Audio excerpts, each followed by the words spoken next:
In statistical analysis, simply knowing the average isn't enough. To truly understand a dataset, we must quantify how spread out the values are and where specific data points sit relative to the entire population. Today, we explore percentiles and variance. When we collect samples, they often follow specific patterns. By analyzing the distribution, we can predict probabilities and identify anomalies. This foundation is essential for high-level data science and quality control across various industries. A percentile is a measure indicating the value below which a given percentage of observations fall. For example, if you are in the 75th percentile, you have scored higher than 75% of the total sample group. We often divide data into quartiles. The first quartile is the 25th percentile, the median is the 50th, and the third is the 75th. The distance between the first and third quartiles represents the middle 50% of your data. Variance measures the dispersion of a set of data points.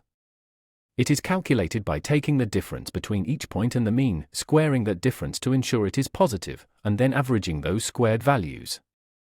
Think of variance as a measure of consistency. Low variance means the data points are very close to the mean, suggesting stability.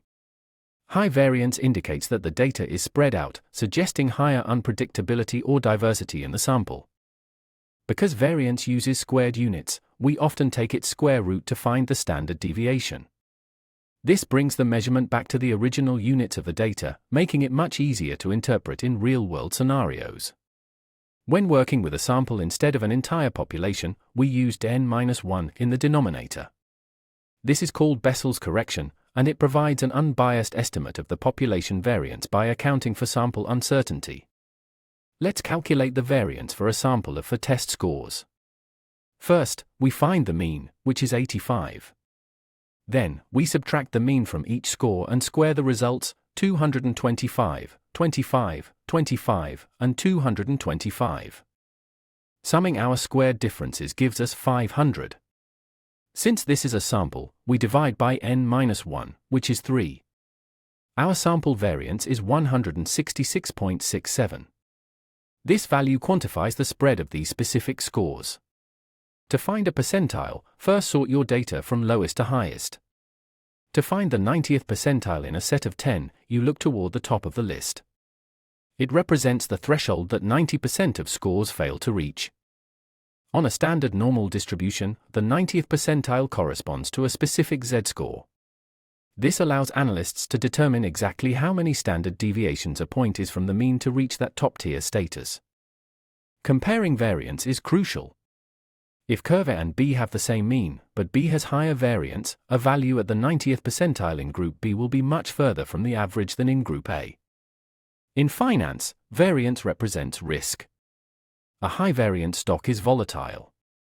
Analysts use the 5th percentile of returns to calculate value at risk, estimating the potential loss in a worst-case scenario. To summarize, percentiles tell you where a value stands relative to others. Variance measures the overall spread or noise in your data. Remember to use the correct formula depending on whether you have a full population or just a sample. Think about our discussion on spread. If the variance increases, the data points are further from the mean. This causes the distribution curve to flatten and become wider, indicating more diversity in the values. Mastering these tools allows you to look beyond simple averages and see the true shape of your data. Thank you for joining this deep dive into advanced data analysis. Generated by Vision Solve AI.